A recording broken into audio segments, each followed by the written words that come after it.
घर में सुख शांति कैसे आएगी। एक शहर में एक व्यापारी था।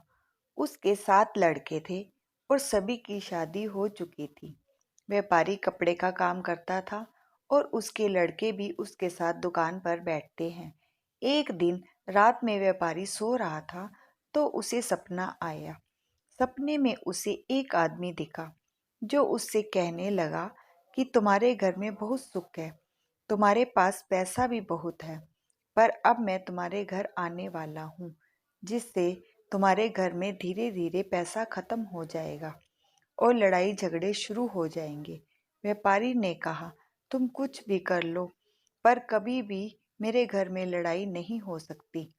अगले दिन सुबह व्यापारी उठा और रोज की तरह नहा धोकर दुकान पर चला गया। उसके लड़के भी उसके साथ चले गए। उस दिन उसकी पत्नी और बेटों की पत्नियों ने खाना बनाया। खाने में उन्होंने दाल बनाई। सबसे पहले तो बड़ी बहू ने नमक डाल दिया और धीरे धीरे करके सभी ने नमक डाल दिया। यह सोचकर पता नहीं किसी ने डाला है या नहीं, इस तरह दाल में ज़्यादा नमक हो गया। जब शाम को व्यापारी और उसके बेटे वापस आए और खाना खाने के लिए बैठे, दाल में नमक ज़्यादा था। पर सबसे पहले व्यापारी खाना खाकर उठ गया।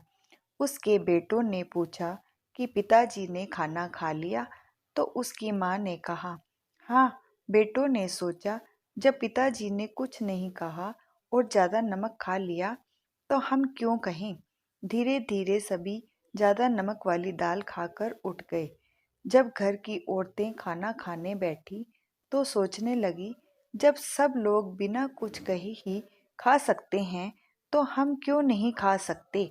इस तरह व्यापारी और उसके परिवार ने बिना लड़ाई झगड़े किए ज़्यादा नमक वाली दाल खा ली और किसी ने कुछ भी नहीं कहा।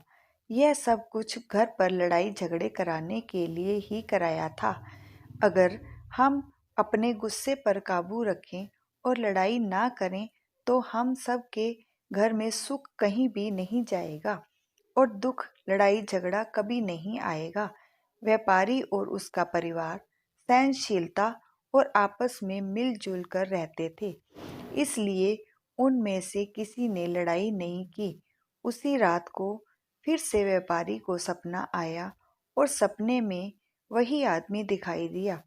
उसने कहा, मैं तो थक गया, मैंने तुम्हारे घर में लड़ाई करवाने के लिए सब कुछ किया, पर तुम्हारे घर के लोग तो किसी से लड़ते ही नहीं, इसलिए तुम्हारे घर में सुख शांति हमेशा बनी रहेगी।